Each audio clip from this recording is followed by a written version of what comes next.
നിതിൻ രാജിന്റെ മരണത്തിൽ ആദ്യ പ്രതികരണവുമായി മാനേജ്മെന്റ്.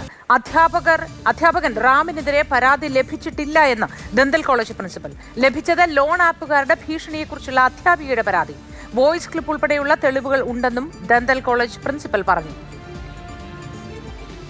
ഇതിന്റെ അന്ന് ആ ഒരു പരാതി വന്നതെന്ന് പറഞ്ഞാൽ മാഡം തന്ന പരാതിയുടെ പേരിലാണ്. മാഡം വ്യക്തമായ പരാതി തന്നിരിക്കുന്നത്. അതിന്റെ പ്രൂഫ് എല്ലാം നമ്മൾ കൊടുത്തിട്ടുണ്ട്. സൈബർ സെല്ലിനും അറിയാം. അത് ആദ്യം ഇങ്ങനെ ഒരു മാഡത്തിന്റെ ഫോണിൽ പുള്ളിയുടെ ഫോട്ടോയും നിതിൻ രാജിന്റെ ഫോട്ടോയും എല്ലാം വന്നു.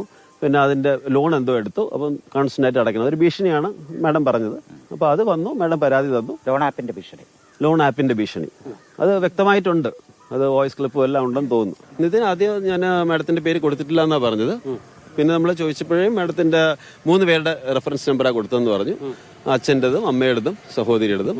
പേര് ചോദിച്ചപ്പോഴാണ് അച്ഛൻ്റെ പേര് അമ്മയുടെ പേര് ലത എന്ന് പറഞ്ഞു. അപ്പം മാഡത്തിന്റെ പേരും ലതയാണ്.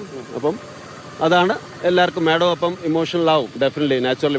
നിതിൻ അങ്ങനെയല്ല, നിതിൻ അത് ചെയ്ത് അത് അവസാനം എനിക്ക് തോന്നുന്നു നിതിനും തോന്നി. ഡെഫിനറ്റ്ലി അത് മാഡം ഇത്രയും പ്രൂഫ് കാണിക്കുന്നു. ഇതിന്റെ ഫോട്ടോയും സാധനവും എല്ലാം മൊബൈലിലുണ്ട്. മാഡത്തിന്റെ മൊബൈലില്ല. ഓക്കെ. പിന്നെ അല്ലാതെ കണ്ടിന്യൂസ് ആയിട്ട് മാഡത്തിന് കോൾസ് വന്നുകൊണ്ടിരിക്കുകയാണ്. അതുപോലെ എന്തോ മെസ്സേജ് ഫുൾ OTP അങ്ങനെയൊക്കെ വന്നുകൊണ്ടിരിക്കുകയാണ്. ചേംബറിൽ വെച്ചും സംസാരിച്ചു. അപ്പൊ അവര് മാഡത്തിന് കണ്ടിന്യൂസ് ആയിട്ട് ഇങ്ങനെ ത്രട്ടനിങ് ആണ്. ഇപ്പൊ അടയ്ക്കണം, അല്ലെങ്കിൽ അത് ബുദ്ധിമുട്ടാണ്. ഇല്ല. ഞങ്ങൾ ചേംബറിൽ ഉണ്ടായിരുന്നത് ഈ മാഡം, പിന്നെ മറ്റൊരു മാഡം ഉണ്ടായിരുന്നു അനാട്ടമി ഡിപ്പാർട്ട്മെന്റിൽ.